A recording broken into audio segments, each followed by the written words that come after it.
小泉，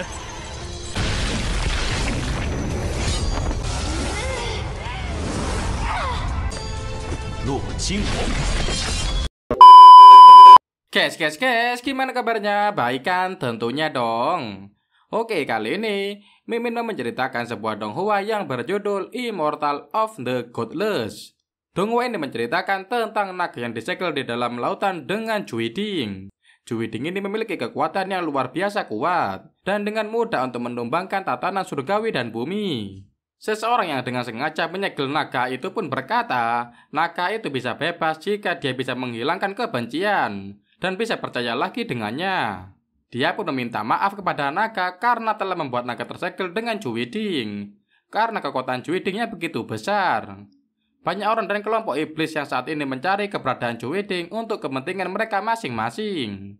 Penasaran kan dengan ceritanya? Tanpa berlama-lama lagi, langsung saja kita gas ke alur ceritanya. Let's go!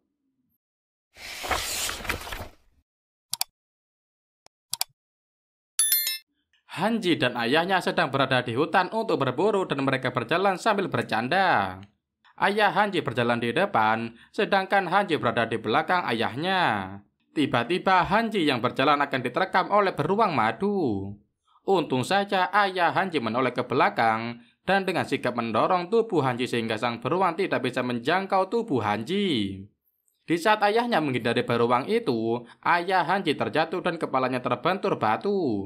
Seketika pandangan ayah Hanji kabur dan pingsan. Saat itu Hanji mendapatkan serangan kembali dari beruang. Hanji yang melihat beruang itu sedang berusaha menyerangnya, dia pun berusaha untuk memanah beruang itu. Karena Hanji dalam keadaan takut dan panik, anak panah yang akan diambilnya pun tidak bisa dijangkau. Di dalam kondisi Hanji yang sudah pasrah atas serangan beruang, dari belakang ayah Hanji yang sudah terbangun dari pingsannya lalu memukul beruang itu untuk menyelamatkan Hanji. Akan tetapi ayah Hanji terlempar oleh tangkisan tangan dari beruang itu. Hanji pun bersedih melihat ayahnya terlempar dan mengeluarkan darah dari mulutnya.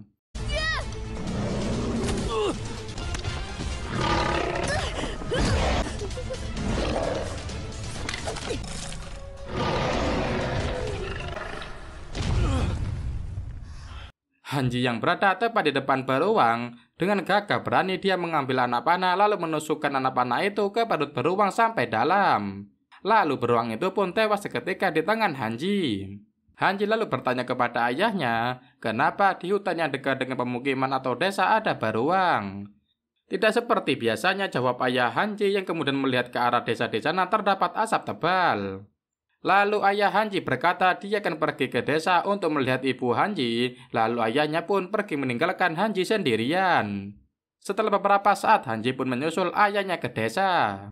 Sesampainya di desa, Hanji terkejut karena di sana suasananya sudah sangat kacau sekali. Orang-orang berlarian, banyak yang tewas, dan rumah-rumah terbakar diakibatkan karena adanya perintah dari kaisar bahwa semua pemburu yang ada di dalam desa dituduh sebagai pemberontak. Hanji yang melihat kondisi itu pun tercengang dan bingung. Tidak lama Hanji disadarkan dengan suara yang memanggil namanya yang menyuruhnya untuk segera pergi. Tidak disangka itu adalah suara ayah Hanji yang terlempar akibat serangan dari para prajurit kerajaan. Melihat hal itu pun Hanji sedih dan menangisi ayahnya. Di saat Hanji sedang memeluk ayahnya, ada suara perempuan yang memanggil nama Hanji. Dari arah belakang ternyata itu ibu Hanji yang berjalan dalam keadaan lemah, lalu Hanji pun menghampiri ibunya. Di saat Hanji sudah dekat dengan ibunya, dari arah belakang ibu Hanji diserang oleh prajurit. Lalu Hanji pun berusaha untuk menyelamatkan ibunya, namun Hanji tidak mampu melawan serangan dari prajurit itu.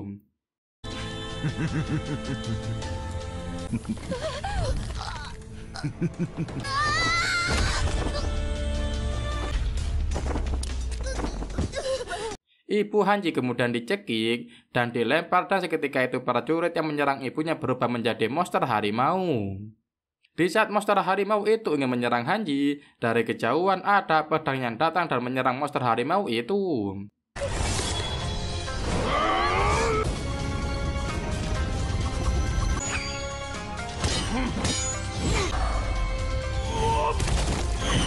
Cerita beralih ke Hanji yang sudah beranjak dewasa dan menjadi sangat tampan.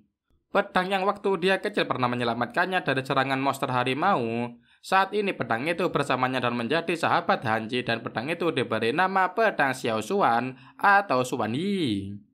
Hanji dan gurunya beserta pedang Xiao Xuan sedang berbincang di dalam goa. Guru Hanji menyuruh Hanji turun dari pegunungan dan pergi ke kota Bao untuk menemukan orang bernama Zizang. Orang itu yang akan menjelaskan semuanya kepada Hanji. Kemudian Hanji bersama pedang Xuan Yi pun berangkat ke kota.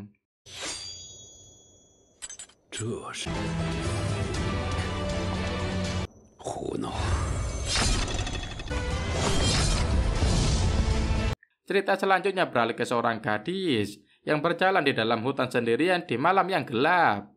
Gadis itu sedang dikejar dan sedang melarikan diri dari monster wanita.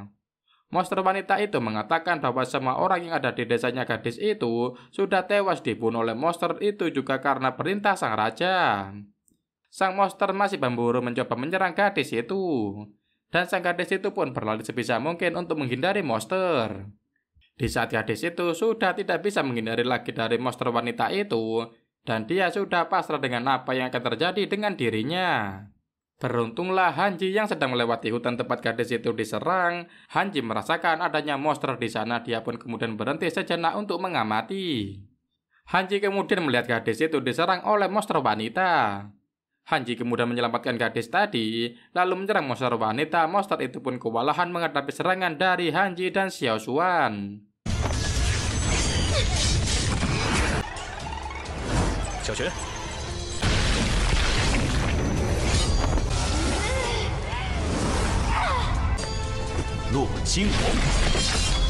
Masih berlanjut pertempuran antara monster dan Hanji.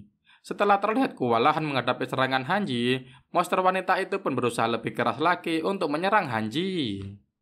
Tapi seakan sia-sia karena kekuatan Hanji jauh di atas monster wanita itu.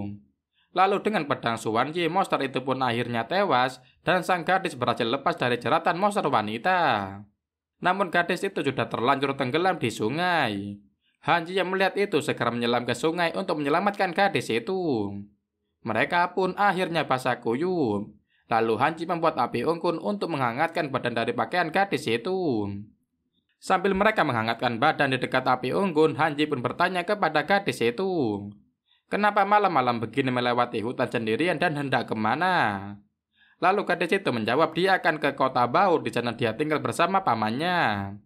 Akan tetapi dia tidak tahu apakah pamannya menginginkan kehadirannya atau tidak. Hanji pun menawarkan untuk mengantar gadis itu sampai ke kota Bao.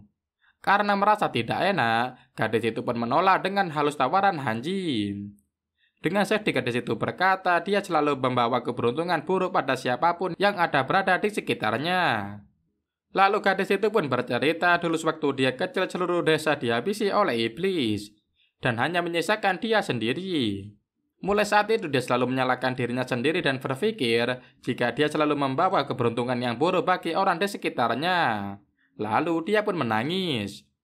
Xiao Xuan yang usil kemudian berinisiatif membuat api unggun mati dan membuat kunang-kunang berterbangan sehingga suasana di hutan terlihat begitu indah dan romantis. Sang gadis yang awalnya sedih mengingat masa lalunya kini menjadi tersenyum karena melihat kunang-kunang. Hanji dan sang gadis pun mengobrol dan menikmati malam yang indah. Pagi pun menjelang, Hanji mengawal dan mengantar gadis itu demi keselamatannya. Rupanya gadis itu dan Hanji memiliki tujuan yang sama, yaitu kota Bao. Di lain sisi ada seorang gadis yang berada di taman sebuah istana. Dia sedang bermain dengan kupu-kupu, lalu gadis cantik itu dihampiri seorang laki-laki yang menyampaikan kepada gadis itu bahwa raja kota ingin bertemu dengannya. Gadis itu pun sampai di tempat di mana raja kota berada dan sudah duduk bersama dengan raja seraya berbincang dengan nona itu. Nona itu juga membawakan oleh-oleh untuk raja kota berupa ginseng yang sangat berharga dan juga langka. Lalu sang raja merasa tidak enak hati dengan nona itu. Lalu mereka membicarakan mengenai seseorang yang sudah dipenjara selama 3 tahun. Namun raja kota tidak kuasa untuk membujuk ayahnya, yang ternyata ayahnya seorang kaisar untuk membebaskannya. Beralih ke Hanji dan sang gadis yang sudah sampai ke kota Bao. Karena sudah sampai tempat tujuan dengan aman, sang gadis berniat untuk berpisah. lalu menyampaikan terima kasih kepada Hanji karena sudah mengantarkannya dengan selamat sampai ke kota Bau. Hanji pun belum bisa menjawab, akan tetapi Hanji meminta untuk dibelikan makan oleh sang gadis karena sudah lama berjalan dan dia merasa lapar. Gadis itu pun mengiyakan permintaan Hanji. Ketika gadis itu berjalan untuk mencari tempat makan langganannya, gadis itu pun dibuat heran karena suasana di kota Bau terlihat amat sepi. Dan toko-toko maupun tempat makan semuanya tutup. Dia juga tidak menemukan wanita lain yang berjalan di kota itu selain dirinya. Hanji dan gadis itu pun merasa bingung dan aneh. 韩大哥，又是个如此萧条的地方，奇怪，为何这包城街上没有女子？ Lalu Hanji pun bertanya kepada seorang laki-laki yang sedang berjalan yang berada di sampingnya. Kemudian dari keterangan laki-laki itu, semua wanita cantik yang ada di kota Bau tidak berani keluar rumah. Dikarenakan raja sedang memerintahkan untuk mencari wanita-wanita cantik yang berdedikasi kepada raja, lalu beberapa putri keluarga dibawa ke mansion. Tidak lama setelah laki-laki itu menjelaskan kepada Hanji dan gadis itu, terlihatlah prajurit berkuda yang menghampiri Hanji dan sang gadis. Mereka ingin menangkap sang gadis, beruntung masih ada Hanji di samping gadis itu untuk melindungi gadis itu dari para prajurit.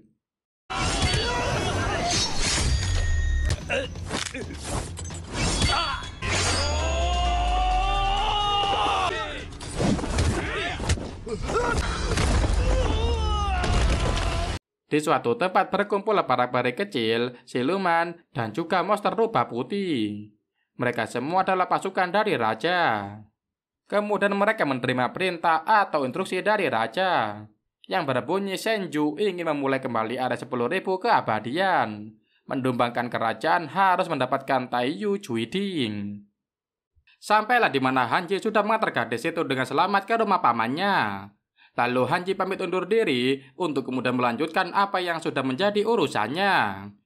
Lalu dengan agak berat hati, gadis cantik itu akhirnya melepas kepergian Hanji. Hanji yang mengetahui jika gadis itu sedih, dia pun memberi gadis itu atau donasi kenang-kenangan berupa batu Kyo Yuyuan. Dan Kyo itu Hanji peroleh dari gurunya. Hanji berkata jika Kyo itu memiliki efek menenangkan dan Kyo itu sepasang. Hanji memiliki satu dan yang satunya lagi diberikan kepada Nona cantik. Melihat dan mengetahui hal itu, Nona sedikit tenang dan senang. Lalu Nona bertanya kepada Hanji apakah mereka ada kemungkinan untuk bertemu kembali. Hanji pun menjawab jika urusannya sudah selesai dia akan menemui Xiaoxi.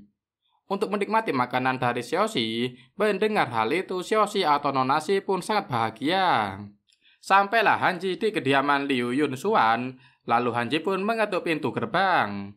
Tak lama setelah itu pintu dibuka oleh laki-laki tampan dan berkata bahwa dia tidak mengenal Hanji. Lalu Hanji memperkenalkan diri, kemudian laki-laki itu meminta maaf. Lalu dia juga memperkenalkan diri bahwa dia adalah pelayan Nona Zizang. Saat Hanji hendak melangkah masuk ke kediaman itu, tiba-tiba pelayan itu menghalangi dan menghentikan langkah Hanji. Pelayan itu berkata bahwa Nona Zizang tidak berada di tempat karena sedang melakukan pertemuan dengan Raja Kota. Untuk mendiskusikan berbagai hal, lalu Hanji pun diminta menunggu di luar.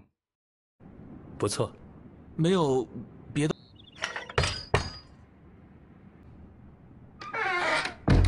丁幸会，路上遇到了一些意外。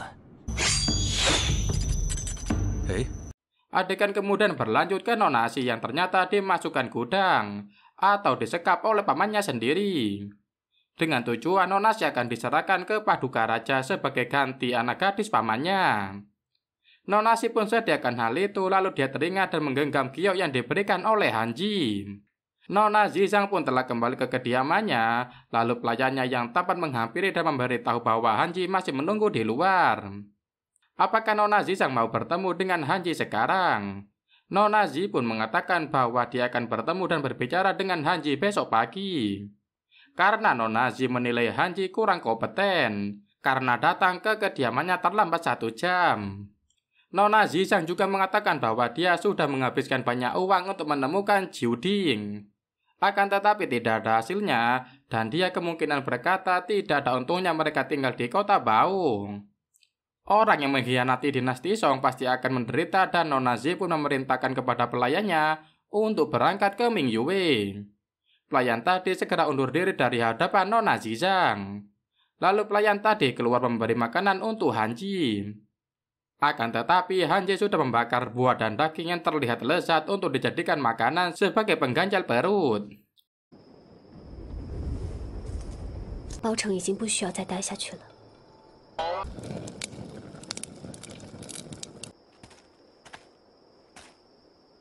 Di sisi lain ada sebuah kereta yang diiring oleh beberapa pengawal di kereta itu.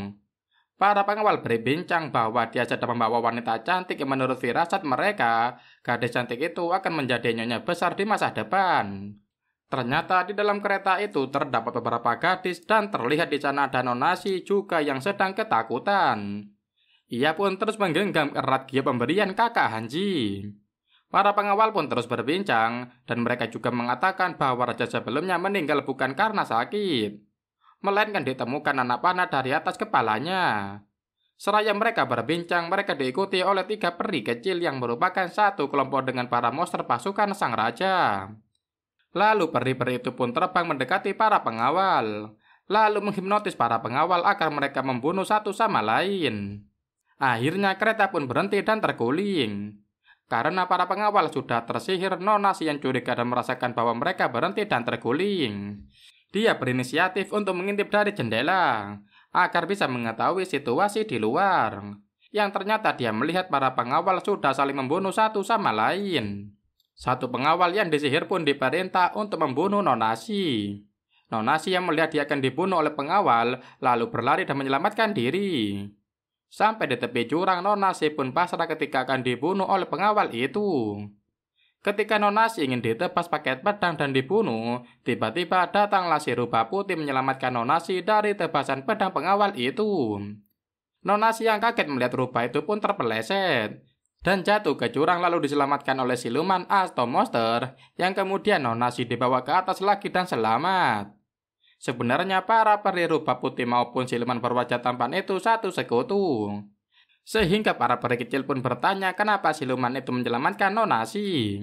Lalu siluman tampan itu memberikan selembar lukisan yang diberikan raja terhadapnya. Di lukisan itu merupakan wajah Nonasi, lalu siluman itu mengajak Nonasi berteleportasi. Dan di alam itu kenangan indah Nonasi dan Hanji pun terlihat sangat jelas. Mulai mereka bertemu sampai mereka berpisah. Dan sampai Hanji memberikan giok pun terlihat dengan jelas di situ, gioknya berwarna hijau. Pagi pun datang, Hanji masih terlelap di bawah pohon. Pedang Xiao Xuan yang berusaha untuk membangunkannya dengan cara mengibaskan dirinya dan berharap Hanji bangun pun sia-sia. Terlihat Hanji masih tertidur dengan lelap. Lalu Xiao Xuan berniat untuk menjatuhkan buah ke atas kepala Hanji dan berharap dia segera bangun. Akan tetapi buah itu bisa ditangkap oleh Hanji dan itu membuat Hanji terbangun. Tak lama setelah Hanji terbangun, keluarlah pengawal Nona Zizang. Di saat Hanji ingin menghampiri pengawal itu, tak lama Nona Zizang keluar dari kediamannya. Kemudian menghampiri Hanji, lalu Hanji memberikan salam dengan sedikit menunduk kepada Nona Zi. Di saat Hanji melihat ke depan, berharap salamnya dibalas oleh Nona Zi, seketika Hanji pun kaget. Karena Nona Zi tidak dari depannya dan terlihat Nona Zi berjalan terus menuju ke suatu tempat. Hanji yang masih kebingungan akan hal itu, lalu dihampiri pengawal Nona Zi dan pelayan itu mengatakan bahwa dia disuruh Nona Zi untuk menjelaskan tentang pekerjaannya Hanji. Lalu Hanji pun diminta untuk mengikuti pelayan itu. Hanji akan segera diberikan kendaraan dan pelayan itu juga memberitahu bahwa mereka saat ini mereka akan meninggalkan kota Bau ke kota Feng. Hanji yang masih sedikit bingung dengan sikap Nona Zi, dia bertanya ke pelayan apakah Hanji melakukan kesalahan terhadap Nona Zi. Sehingga Nona Zi seperti itu kepadanya. Lalu pelayan itu menjawab Nona Zi tidak terbiasa berbicara kepada orang asing. Dan suatu saat Hanji juga akan mengerti dan terbiasa dengan hal itu. Hanji pun akhirnya menjadi rombongan Nona Zi. Dan yang meninggalkan kota Bau. Di tengah perjalanan Hanji melihat ada orang tua. Ia memohon kepada para pengawal kerajaan untuk mengembalikan putri mereka. Lalu para pengawal itu pun menendang orang tua itu. Melihat hal itu, Hanji sebenarnya tidak tega dan ingin membantu orang tua itu, namun Hanji ditahan oleh pelayan Nona Zi. Ia mengisyaratkan bahwa biarkan saja, tidak usah ikut campur dengan hal itu. Hanji kembali tenang dan menuruti pelayan Nona Zi. Di dalam kereta, Nona Zi pun teringat di waktu kecil dia melihat dinasti Hong yang dipimpin oleh ayah Nona Zi. Ia dihianati oleh orang-orang terdekatnya, dan Nona Zi kecil melihat ayahnya dieksekusi di depan mata. Sebelum ayah Nona Zi tertangkap dan dieksekusi, ayah Nona Zi sempat berpesan kepada Nona Zi untuk tidak mempercayai siapapun di dunia ini selain dirinya sendiri. Mengingat kejadian itu, Nona Zi pun sedih. Dan Nona Zi pun tidak tega melihat rakyat kota bahwa ditindas oleh raja mereka sendiri. Diperlihatkan sang raja yang terkenal kejam, yaitu Kaisar Min, sedang mengadakan pertemuan dengan para menteri kerajaan. Di dalam pertemuan itu, Kaisar moodnya sedang tidak bagus dan para menteri sudah ketakutan dengan kaisar mereka. Karena apabila salah bicara sedikit saja, mereka bisa dieksekusi oleh sang raja. Di saat para menteri sudah ketakutan akan hal itu, datanglah seseorang yang merupakan orang kepercayaan dari sang kaisar, yaitu Yuan Xiu. Yuan Xiu membawa berita bagus untuk sang raja. Yuan Xiu mengatakan dia sudah menemukan seorang wanita cantik untuk sang raja, dan sang raja diminta untuk tidak marah-marah lagi. Lalu wanita cantik itu pun datang ke pertemuan untuk menemui sang kaisar. Kaisar Ming yang kejam pun tertarik dan terpesona kepada wanita itu. Wanita itu dari bicaranya sedikit agak berani dan tidak takut kepada sang kaisar. Hal itu membuat sang kaisar semakin penasaran. Tidak menunggu waktu lama, sang kaisar kejam itu pun menggendong wanita cantik itu untuk dibawa ke kediaman pribadi sang raja. 其中难免有些琐碎，那你现在的心情？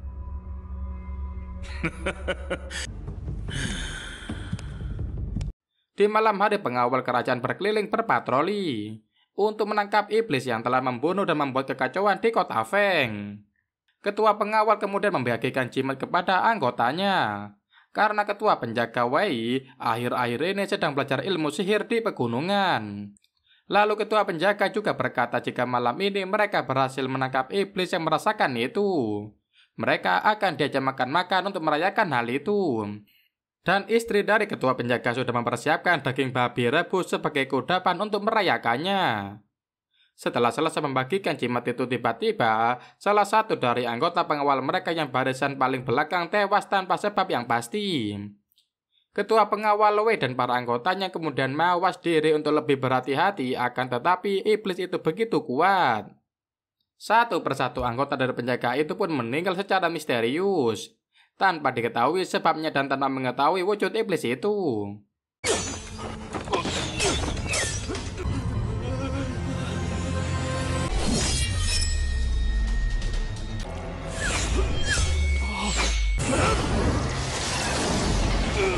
Ketua penjaga Wei tanpa menyerah berusaha untuk menyerang iblis itu.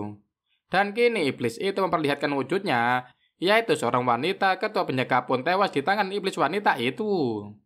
Pagi harinya, Hanji dan para rombongan sampai di hutan yang tenang dan rimbun. Hanji berbincang dengan pelayan Nona Zi karena mereka satu kereta. Hanji berkata kepada pelayan Nona Zi bahwa Nona Zi tidak tahu banyak tentang bisnis.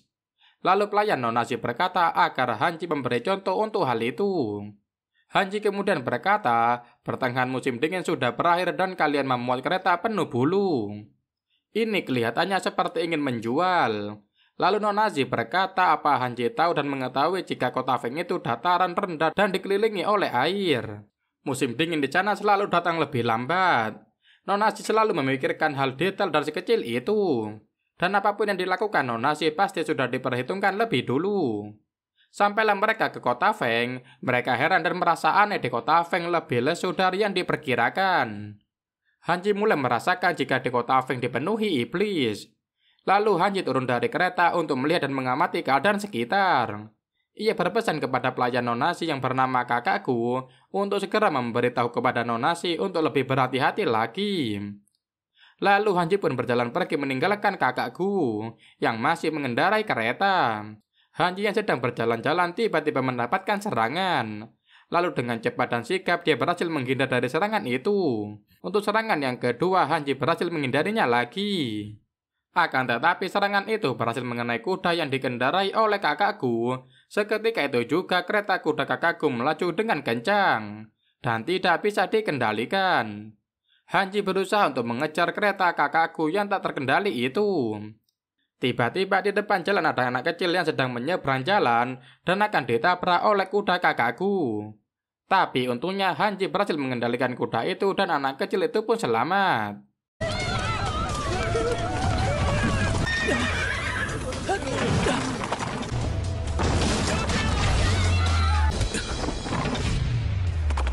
多闹事，还公然破坏案发现场。 Kemudian Nonazi berkata kepada Hanji untuk tidak terlalu gegabah.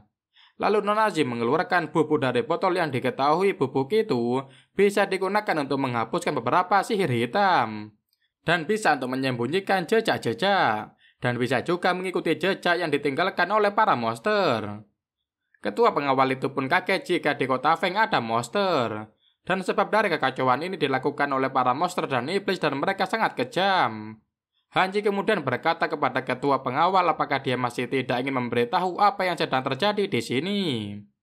Lalu ketua pengawal itu mengatakan bahwa laki-laki yang kuat di kota Feng dibunuh dan menghilang satu demi satu. Dan penguasa sedang mencari para ahli untuk menemukan pembunuh tapi tidak menemukan apapun. Di dalam hati Hanji bertanya-tanya kenapa yang diserang secara khusus adalah para laki-laki kuat dan juga para ahli. Hanji menilai para monster memiliki motif tersembunyi. Nonazi kemudian berkata karena kesalahpahaman sudah diselesaikan maka mereka pun pamit undur diri untuk melanjutkan perjalanan mereka kembali. Dan sampailah rombongan Nonazi di tempat penginap. Di satu ruangan terdapat Nonazi yang sedang berbincang dengan kakakku. Kakakku mengatakan bahwa Raja Kota dari kota Feng sudah mengirim seseorang sebelum ini dan mengundang mereka untuk mengunjungi kediaman Raja besok pagi. Kemudian Nonazi menjawab, bagus, biarkan mereka meminta. Kita bisa mengambil posisi dominan dengan begini posisi kita dan Cuwiding akan semakin dekat. Jadi beberapa orang ingin membuat masalah dengan Nonazi. Dan Nonazi sudah tahu kalau mereka itu sudah menjadi target dan sudah ditargetkan. Karena semua ini penting untuk Cuwiding dan masalah ini masih tidak jelas mereka masih harus berhati-hati. Pengawal yang mengantar mereka untuk menemui raja pun meminta maaf atas kejadian kecerobohan kemarin lalu. Hanji berkata bahwa untuk membunuh iblis itu adalah tugas dari para praktisi. Dan bagaimana kalau mereka kali ini membicarakan masalah itu saja, kata Hanji. Lalu pengawal itu setuju dengan apa yang dikatakan oleh Hanji. Nonazi mengatakan bahwa kemarin dia melihat air sumur dingin dan lesu. Sama seperti di penginapan dan mungkin sumber air di kota juga sudah berubah. Lalu pengawal itu membenarkan apa yang dikatakan Nonazi bahwa air dalam kota sudah terpolusi. Dan ketika orang-orang minum air mereka langsung terinfeksi dengan wabah. Dan itu yang membuat kota Feng sekarang seperti ini. Nonazi berkata bahwa wabah dan pembunuhan terjadi dan merebak di saat yang sama. Lalu pengawal itu mengatakan apa yang dikatakan oleh Nonazi sang itu memang benar adanya. Sisa-sisa korban pertama ditemukan di dalam sumur. Sejak saat itu semua orang yang sudah meminum air sumur semuanya meninggal satu demi satu. Di dalam hati Hanji bergumam, saat dia memasuki wilayah kemarin dia bisa mendeteksi troll jahat. Dan apakah yang membunuh dan menyebarkan wabah air sumur adalah iblis yang sama?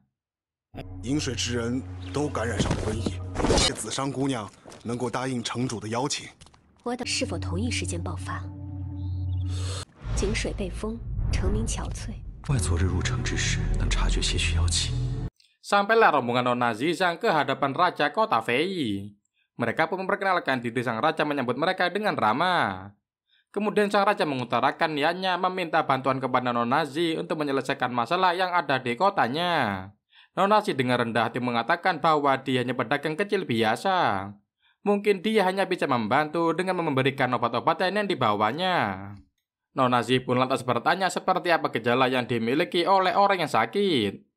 Lalu raja mengatakan tentang gejala yang dimiliki oleh orang-orang sebelum mereka meninggal. Nonazi mengatakan bahwa itu bukan merupakan wabah, akan tetapi disebabkan oleh racun. Ketika Nonazi sedang berdiskusi dengan sang raja, kemudian datanglah wanita cantik dengan langkai gontai dan baju seksi. Dan dia menentang pendapat Nonazi. Sang raja pun memberitahu kepada Nonazi bahwa wanita itu adalah istri raja. Istri raja mengatakan kepada raja untuk tidak terlalu mempercayai pendapat Nonazi. Karena Nonazi adalah orang asing, dan raja baru pertama kali bertemu dengannya. Dan ditambah lagi Nonazi merupakan pedagang yang tentu saja dia ingin memonopoli harga obat-obatan yang dibawa.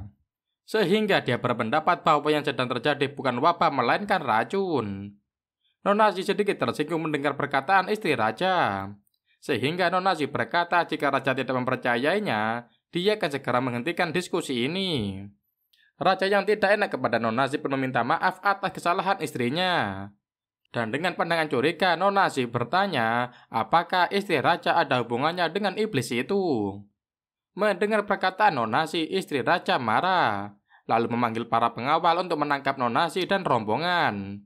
Untunglah Han Ji bergerak cepat untuk menghentikan para penjaga mendekati dirinya dan Nona Zi.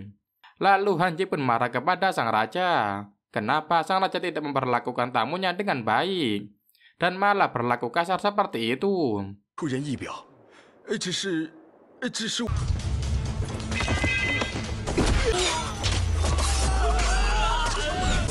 您剑诀3式。 Akhirnya raja pun meminta maaf kepada Han Ji dan Nona Zi. Istri raja sangat kagum melihat keahlian ilmu pedang yang dimiliki Han Ji.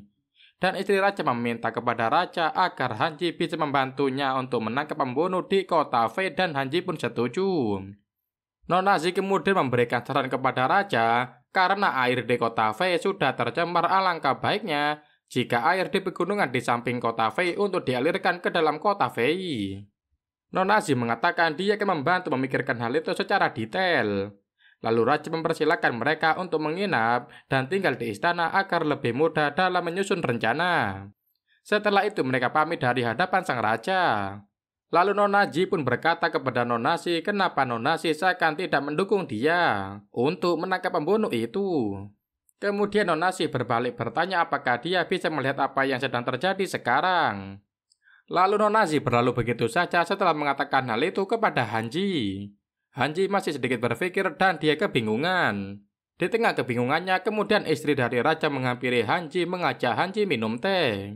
Han Ji mengikuti apa yang diinginkan istri raja. Sewaktu Han Ji ingin meminum teh yang disediakan istri raja, Han Ji memiliki firasat tidak baik dan curiga dengan aroma teh yang tidak biasa itu.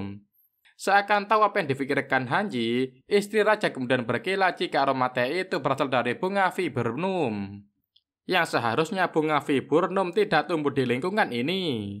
Tetapi karena raja sangat menyukai bunga ini, jadi bunga ini ditanam di halaman istana ibu istri raja.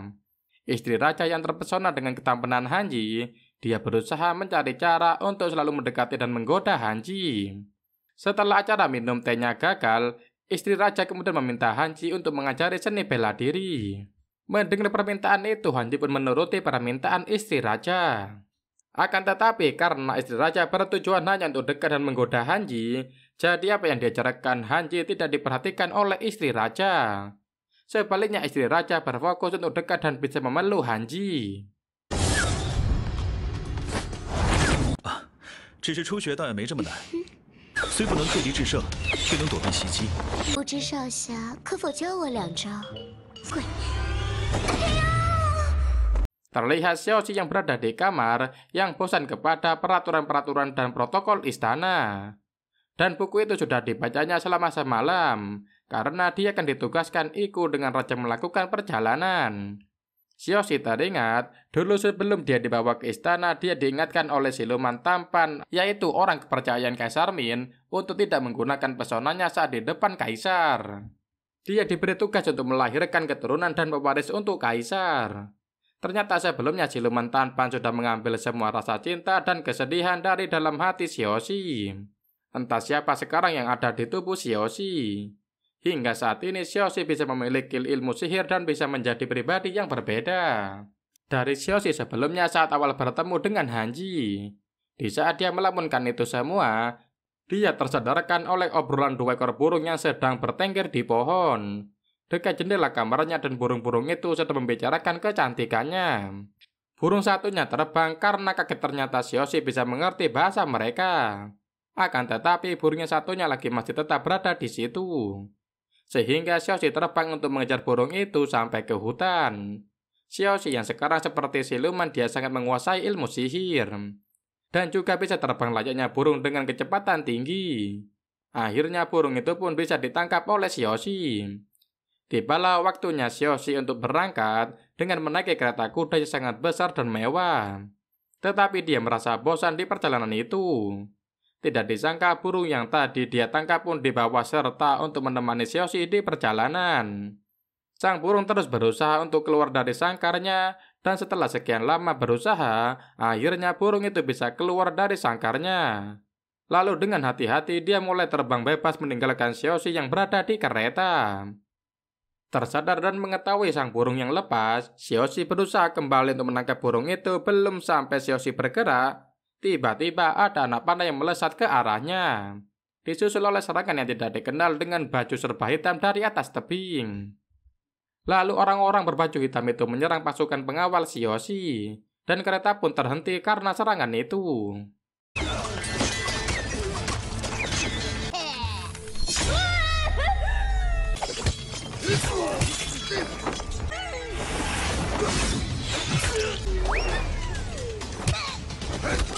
Xiaoxi yang melihat serangan itu tiba-tiba tersadar bahwa dia harus segera keluar untuk menyelamatkan sang kaisar. Karena jika terjadi sesuatu dengan kaisar, dia tidak akan bisa untuk melaksanakan tugas dari tuannya, yaitu siluman tampan orang kepercayaan Raja Kejam. Xiaoxi pun segera terbang ke kereta depan kereta yang dinaiki kaisar. Dan benar dugaan Xiaoxi, kereta kaisar sedang diserang oleh orang berbaju hitam. Tidak lama setelah Xiaoxi membantu melawan penyerang itu, dia melihat raja keluar dari kereta dengan menaiki kuda untuk melawan penyerang itu. Serangan demi serangan terus diluncurkan dari atas tebing oleh orang yang tidak dikenal. Akan tetapi dengan keahlian ilmu sihir yang dimiliki sang kaisar, serangan itu dapat terhindarkan. Pertempuran itu bisa dikendalikan oleh pasukan sang kaisar, dan kaisar memerintahkan agar semua pembunuh bayaran yang baru saja menyerang itu untuk dibawa ke istana dan dilakukan interogasi oleh Yuan Xiu.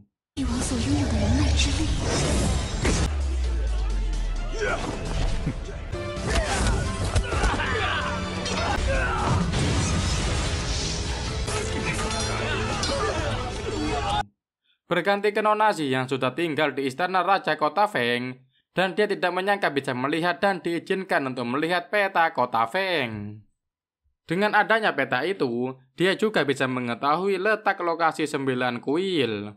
Tetapi Nona Xi sangat berhati-hati dengan hal itu, dan dia lebih curiga ke istri dari Raja Kota Feng. Kembali ke sang kaisar dan Xiaoxi, kaisar pun membawa Xiaoxi melanjutkan perjalanan mereka berdua dengan menaiki kuda. Dan tidak dikawal oleh satu pengawal pun. Sampailah kaisar di tepi sungai, di situ Xiaoxi membasuh mukanya di sungai. Kaisar masih bertanya-tanya dan bingung tentang kejadian saat penyerangan tadi, yang seharusnya seorang wanita jika ada serangan. Dia ketakutan dan tetap berada di dalam kereta. Akan tetapi Xiaoxi yang di luar dugaan dia keluar dari kereta. Karena kaisar merasa curiga dalam hal itu, dan dia berpikir Xiaoxi menyembunyikan sesuatu dari kaisar. Kaisar mengancam jika Xiaoxi tidak jujur, kaisar sendiri yang akan menginterogasi Xiaoxi sampai Xiaoxi mengatakan kebenarannya. Xiaoxi yang merasa terancam dan ingin membuktikan bahwa dia tidak menyembunyikan sesuatu, dia masih berpikir, tiba-tiba dia pun terpeleset ke dalam sungai. Dia terlihat seperti wanita pada umumnya yang tenggelam ke dasar sungai dan tidak bisa berbuat apa-apa. Dengan kekuatan dan sihir yang dimilikinya saat ini, bisa saja dia menyelamatkan dirinya sendiri. Akan tetapi saat ini dia ingin terlihat lemah di hadapan kaisar. Melihat Xiaoxi yang tenggelam, sang kaisar pun menyelamatkan Xiaoxi yang tenggelam di dasar sungai. Xiaoxi kemudian teringat kejadian itu, kejadian waktu di mana dia tenggelam dan diselamatkan oleh Hanji.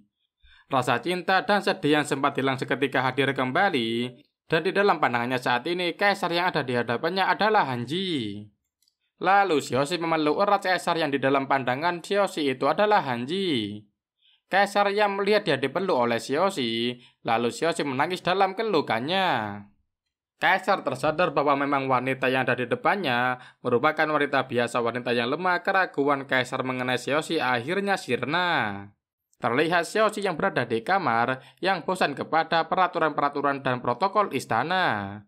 Dan buku itu sudah dibacanya selama semalam, karena dia akan ditugaskan ikut dengan raja melakukan perjalanan. Xiaoxi teringat, dulu sebelum dia dibawa ke istana, dia diingatkan oleh siluman tampan, yaitu orang kepercayaan Kaisar Min, untuk tidak menggunakan pesonanya saat di depan Kaisar. Dia diberi tugas untuk melahirkan keturunan dan pewaris untuk Kaisar. Ternyata sebelumnya siluman tampan sudah mengambil semua rasa cinta dan kesedihan dari dalam hati Xiaoxi. Entah siapa sekarang yang ada di tubuh Xiaoxi. Hingga saat ini Xiaoxi bisa memiliki ilmu sihir dan bisa menjadi pribadi yang berbeda dari Xiaoxi sebelumnya saat awal bertemu dengan Hanji. Di saat dia melamunkan itu semua, dia tersadarkan oleh obrolan 2 ekor burung yang sedang bertengger di pohon dekat jendela kamarnya, dan burung-burung itu sedang membicarakan kecantikannya. Burung satunya terbang karena kaget ternyata Xiaoxi bisa mengerti bahasa mereka. Akan tetapi burung yang satunya lagi masih tetap berada di situ. Sehingga Xiaoxi terbang untuk mengejar burung itu sampai ke hutan. Xiaoxi yang sekarang seperti siluman, dia sangat menguasai ilmu sihir. Dan juga bisa terbang layaknya burung dengan kecepatan tinggi. Akhirnya burung itu pun bisa ditangkap oleh Xiaoxi. Tibalah waktunya Xiaoxi untuk berangkat dengan menaiki kereta kuda yang sangat besar dan mewah. Tetapi dia merasa bosan di perjalanan itu. Tidak disangka burung yang tadi dia tangkap pun dibawa serta untuk menemani Xiaoxi di perjalanan. Sang burung terus berusaha untuk keluar dari sangkarnya, dan setelah sekian lama berusaha, akhirnya burung itu bisa keluar dari sangkarnya. Lalu dengan hati-hati dia mulai terbang bebas meninggalkan Xiaoxi yang berada di kereta.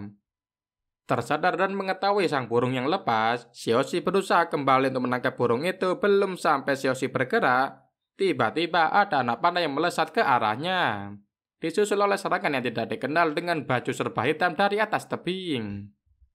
Lalu orang-orang berbaju hitam itu menyerang pasukan pengawal Xiaoxi, dan kereta pun terhenti karena serangan itu.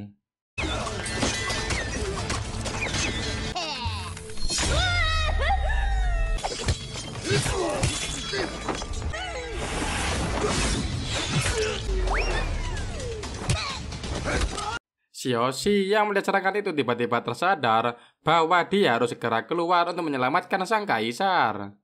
Karena jika terjadi sesuatu dengan kaisar, dia tidak akan bisa untuk melaksanakan tugas dari tuannya, yaitu siluman tampan orang kepercayaan Raja Kejam. Xiaoxi pun segera terbang ke kereta depan, kereta yang dinaiki kaisar. Dan benar dugaan Xiaoxi, kereta kaisar sedang diserang oleh orang berbaju hitam.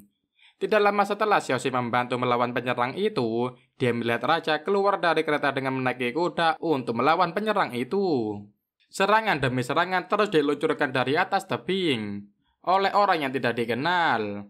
Akan tetapi dengan keahlian ilmu sihir yang dimiliki sang kaisar, serangan itu dapat terhindarkan. Pertempuran itu bisa dikendalikan oleh pasukan sang kaisar, dan kaisar memerintahkan agar semua pembunuh bayaran yang baru saja menyerang itu untuk dibawa ke istana dan dilakukan interogasi oleh Yuan Xiu.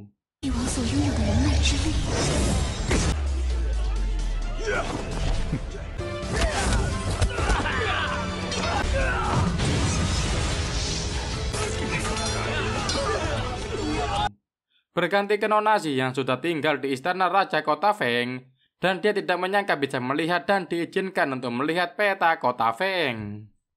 Dengan adanya peta itu, dia juga bisa mengetahui letak lokasi 9 kuil.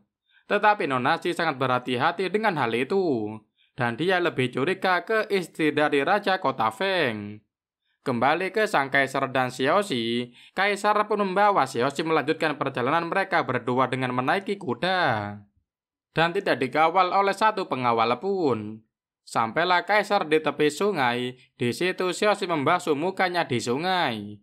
Kaisar masih bertanya-tanya dan bingung tentang kejadian saat penyerangan tadi, yang seharusnya seorang wanita jika ada serangan. Dia ketakutan dan tetap berada di dalam kereta. Akan tetapi Xiaoxi yang di luar dugaan dia keluar dari kereta. Karena kaisar merasa curiga dalam hal itu, dan dia berpikir Xiaoxi menyembunyikan sesuatu dari kaisar. Kaisar mengancam jika Xiaoxi tidak jujur, kaisar sendiri yang akan menginterogasi Xiaoxi sampai Xiaoxi mengatakan kebenarannya. Xiaoxi yang merasa terancam dan ingin membuktikan bahwa dia tidak menyembunyikan sesuatu, dia masih berpikir, tiba-tiba dia pun terpeleset ke dalam sungai. Dia terlihat seperti wanita pada umumnya yang tenggelam ke dasar sungai dan tidak bisa berbuat apa-apa. Dengan kekuatan dan sihir yang dimilikinya saat ini, bisa saja dia menyelamatkan dirinya sendiri. Akan tetapi saat ini dia ingin terlihat lemah di hadapan kaisar. Melihat Xiaoxi yang tenggelam, sang kaisar pun menyelamatkan Xiaoxi yang tenggelam di dasar sungai. Xiaoxi kemudian teringat kejadian itu, kejadian waktu di mana dia tenggelam, dan diselamatkan oleh Hanji. Rasa cinta dan sedih yang sempat hilang seketika hadir kembali, dan di dalam pandangannya saat ini, kaisar yang ada di hadapannya adalah Hanji. Lalu Xiaoxi memeluk erat kaisar yang di dalam pandangan Xiaoxi itu adalah Hanji. Kaisar yang melihat dia dipeluk oleh Xiaoxi, lalu Xiaoxi menangis dalam kelukannya. Kaisar tersadar bahwa memang wanita yang ada di depannya merupakan wanita biasa, wanita yang lemah. Keraguan Kaisar mengenai Xiaoxi akhirnya sirna. Di saat Kaisar dan Xiaoxi terbawa suasana dan ingin memadu kasih, terdengarlah suara langkah kaki kuda yang mendekat. Itu adalah Yuan Xiu dan pengawal yang ingin melaporkan bahwa pembunuh bayaran yang sudah diinterogasi dan sudah diperiksa identitasnya. Ternyata mereka hanya seorang pemberontak dan itu tidak terlalu berarti. Pemberontak itu sudah dimusnahkan dan Kaisar tidak perlu khawatir akan hal itu, kata Yuan Xiu. Lalu Kaisar memerintahkan Yuan Xiu untuk membawa nyonya ke istana. Tentu saja Xiaoxi sangat kesal akan hal itu. Karena rencana dia untuk bermesraan sama Raja Sirna sudah di kesempatan malam itu. Terlihat Hanji yang sedang berjalan sendirian di malam hari di dalam kota Feng. Dia ingin menangkap iblis tapi di dalam hatinya dia masih tidak menyangka.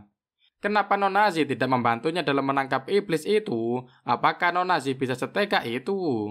Hanji juga sangat mencurigai istri dari Raja Kota Feng. Dan Hanji yakin dia adalah seorang iblis yang menyamar. Tak lama setelah itu, Hanji pun mendapat serangan yang sangat cepat.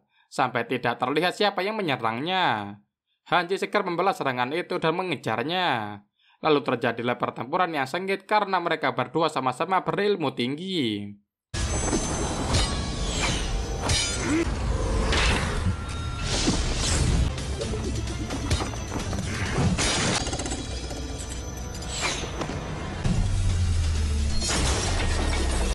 Ketika Hanji kehilangan jejak siluman itu, tiba-tiba anak kecil perempuan yang diselamatkannya tempo hari datang mendekati Hanji dengan lemah. Lalu Hanji memeluk gadis kecil itu, dan di tubuh gadis itu terdapat luka cakaran sama persis dengan luka cakaran yang ada di tubuh ibunya waktu Hanji kecil. Ternyata siluman yang dikejarnya saat ini adalah siluman yang sama yang membunuh ibunya waktu Hanji kecil. Nona Zi dan kakak Guleng juga sedang berjalan malam itu untuk mencari benda 9 kuali dan menurut peta, benda itu berada di mata Feng Shui. Akan tetapi setelah mereka mencari di sana, mereka tidak menemukan benda itu. Di saat mereka sedang berjalan sambil berbincang, tiba-tiba Nona Zi diserang dan ditangkap oleh monster yang sedang bertempur dengan Hanji.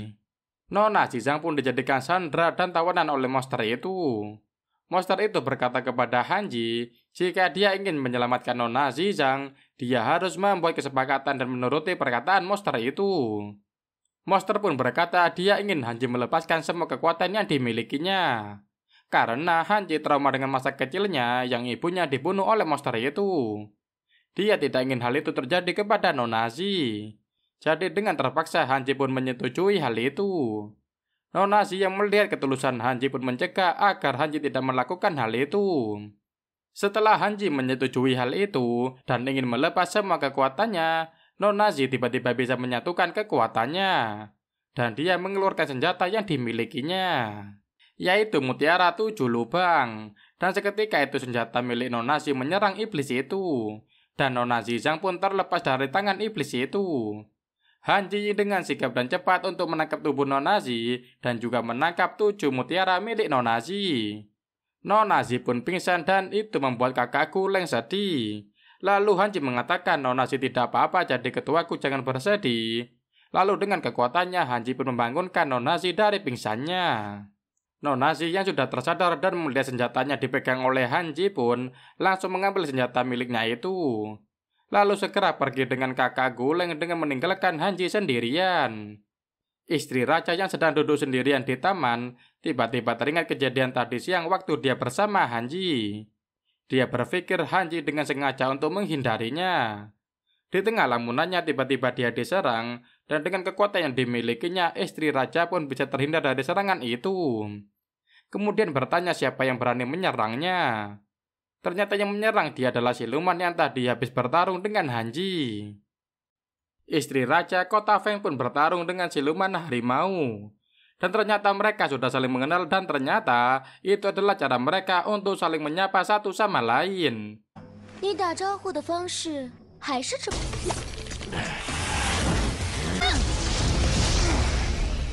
不是这样，我怎么知道在我面前的？ Karena siluman harimau ingin mengetahui mana yang asli. Jadi itulah cara siluman harimau untuk mengetahuinya. Lalu istri raja pun bertanya, kenapa siluman harimau ingin menemui dirinya. Siluman harimau pun tidak akan mengatakan apapun jika dia tidak memperlihatkan wujud aslinya. Tak lama setelah itu, siluman wanita itu pun memperlihatkan wujud aslinya. Seperti permintaan siluman harimau, lalu siluman harimau bertanya kepada Lianxi, yaitu siluman wanita yang memasuki tubuh istri raja kota Feng. Kenapa dia terus berada di sini di kota Feng yang kumuh ini? Ternyata siluman harimau sudah mengetahui apa yang diperbuat siluman wanita itu. Siluman harimau mengatakan bahwa tujuan siluman wanita alias Lianxi yaitu untuk mencari 9 kuali Taiyu. Dan siluman harimau ingin membantu Lianxi untuk mendapatkannya. Karena mereka juga sama-sama bekerja untuk kaisar. Lianxi mengatakan hal itu akan semakin menyulitkan dirinya. Lianxi mengatakan pelindung segel 9 kuali sangat kuat, dan dia bertanya kepada siluman harimau apakah dia memiliki cara untuk membuka itu. Siluman harimau mengatakan mungkin gadis yang bernama Zizang itu bisa membuka segel itu. Karena siluman harimau baru saja melihat Nona Zizang menggunakan mutiara 7 lubang. Dan mutiara 7 lubang adalah senjata sihir untuk menyegel 9 kuali ribuan tahun yang lalu. Lalu karena merasa ada yang datang, siluman harimau pergi meninggalkan Lianxi dan berpesan agar Lianxi bisa memanfaatkan hal itu. Tak lama Hanji pun datang ke tempat itu untuk mencari siluman harimau. Dan dia menghunuskan pedang tepat di depan siluman wanita Lianxi. Seraya bertanya apakah dia melihat siluman harimau. Akan tetapi Lianxi berkata dia tidak melihat apapun. Di saat itu para pengawal yang melihat hal itu pun ingin menyerang Hanji. Karena Hanji dianggap tidak sopan. Karena sudah mengancam seorang istri raja. Raja yang melihat hal itu pun dia ingin menyelamatkan istrinya. Lalu Hanji menjelaskan awal mula kejadian itu.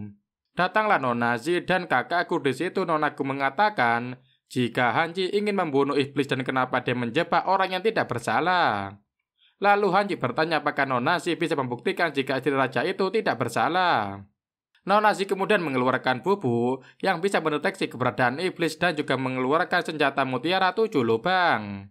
Nona Zi mengatakan jika Nyonya tidak memiliki aura iblis. Kemudian Nona Zi berkata kepada Hanji untuk mulai saat ini mereka berpisah saja. Karena kekacauan saat ini disebabkan oleh Hanji. Kemudian Nona Zi meninggalkan Hanji dan berlalu begitu saja. Hanji yang mendengar itu pun merasa bahwa dialah penyebabnya. Hanji meninggalkan tempat itu dan terbang dengan pedangnya.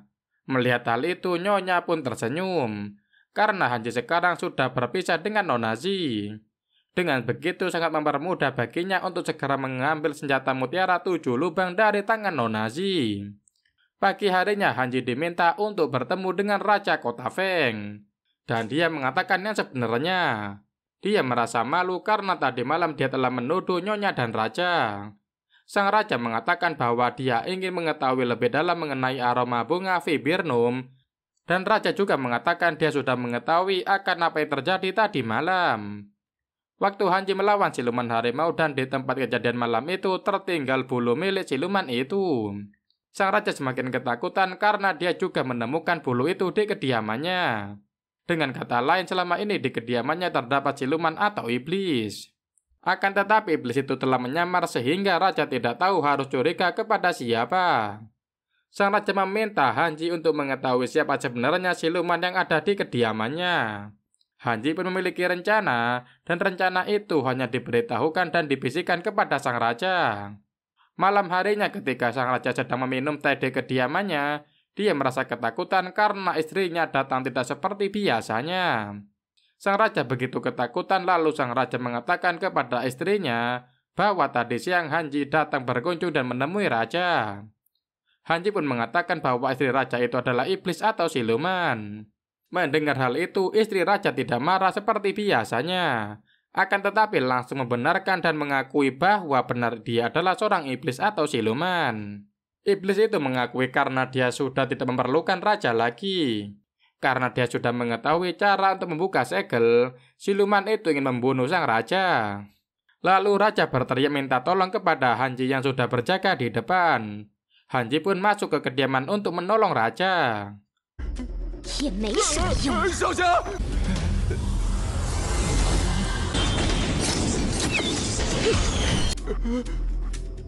你的夫人 终于现身了。 Siluman wanita dan Hanji pun bertarung. Pertarungan tidak sampai lama dan menghabiskan energi. Karena siluman itu segera melepaskan dirinya dari tubuh nyonya. Siluman itu pun kembali ke wujud aslinya dan kembali menjadi siluman rupa yang memiliki ekor merah. Nona Zizang yang sedang berbincang dengan pelayan Guleng pun menyadari bahwa siluman semakin mendekat di kediamannya. Cahaya lilinnya mati dan udara semakin dingin. Kemudian dari luar terdengar suara wanita, ternyata benar itu adalah suara siluman wanita rupa merah. Siluman wanita itu ternyata mengincar Nona Zi, dan siluman itu juga tahu bahwa pertengkaran tadi malam dengan Hanji di kediaman sang raja hanyalah taktik dan trik untuk memancing siluman rubah keluar dan menunjukkan wujud aslinya. Kemudian siluman rubah wanita itu mengatakan dia hanya mengincar Nona Zi karena mereka memiliki tujuan yang sama. Nona Zi sangat berguna dan menguntungkan bagi dirinya karena Nona Zi memegang senjata mutiara 7 lubang yang bisa untuk membuka segel kuali 9. Maka dari itu Nona Zi pun tidak takut sama sekali dengan siluman rubah wanita. Karena Nona Zi yakin siluman itu tidak akan membunuhnya. Siluman rubah berekor merah itu tidak akan bisa membuka segel itu jika terjadi apa-apa dengan Nona Zi.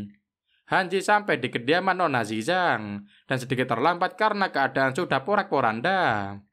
Kakakku yang pingsan dan Nona Zi tidak ada di tempat. Hanji berusaha untuk membangunkan kakakku dengan kekuatannya. Lalu kakakku tersadar dari pingsannya dan mengatakan agar Hanji segera menyelamatkan Nona Zi yang dibawa siluman wanita ke sumur yang beracun. Hanji pun segera menuju ke sumur dan membuka segel sumur itu. Lalu Hanji pun masuk ke dalam sumur itu. Di sisi lain, siluman yang memakai tubuh Xiaoxi masih merasa heran kenapa ingatan Xiaoxi bisa muncul kembali. Bukankah ingatan itu sudah dihilangkan oleh tuannya? Tak lama terdengar suara pelayan kerajaan dari luar. Ia memberitahu Xiaoxi bahwa sang kaisar akan segera mengunjungi kediamannya. Lalu Xiaoxi pun bersiap menunggu sang kaisar.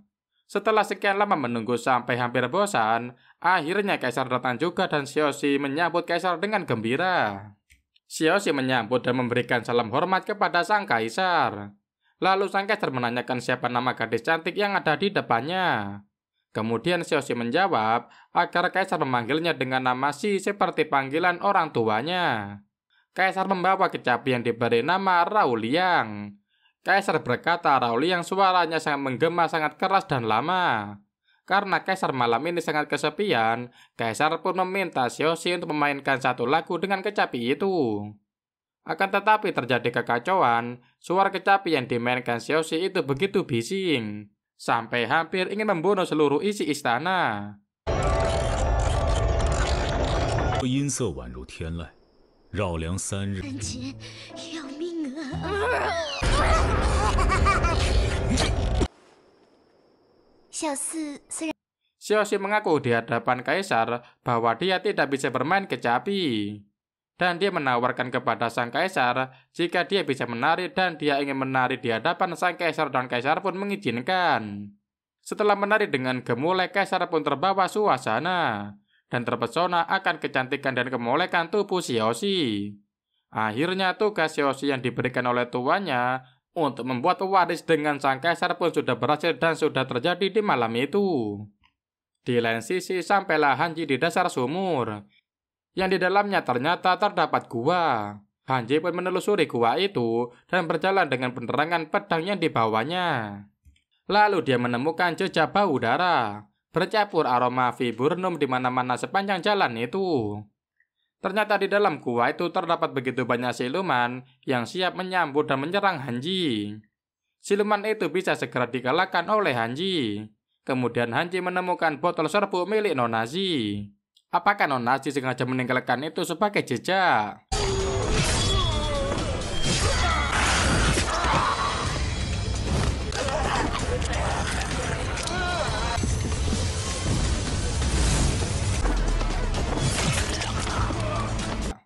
Tak lama setelah Hanji sedang berpikir, siluman itu terbangun lagi. Ternyata iblis atau siluman tidak bisa mati ataupun musnah dengan pedangnya. Semakin lama Hanji semakin kewalahan menyerang siluman itu, sambil terus berlari mencari jalan keluar. Siluman itu pun semakin bertambah banyak hingga tidak terhitung jumlahnya. Hanji semakin bingung untuk mencari jalan keluar. Di mana-mana banyak pasukan atau siluman iblis. Dan ceritanya pun sampai sini dulu ya guys ya. Gimana menurut kalian cerita dari Donghua ini? Gantung kan? Ya iyalah. Buat yang penasaran dengan kelanjutannya, jangan lupa subscribe channel Mimin biar gak lupa kelanjutannya. Oke, sekian dulu dari Mimin. Terima kasih buat kalian yang sudah nonton dari awal sampai akhir. Jangan lupa like dan komen, biar Mimin tetap semangat bikin kontennya. Oke, see you. Bye-bye.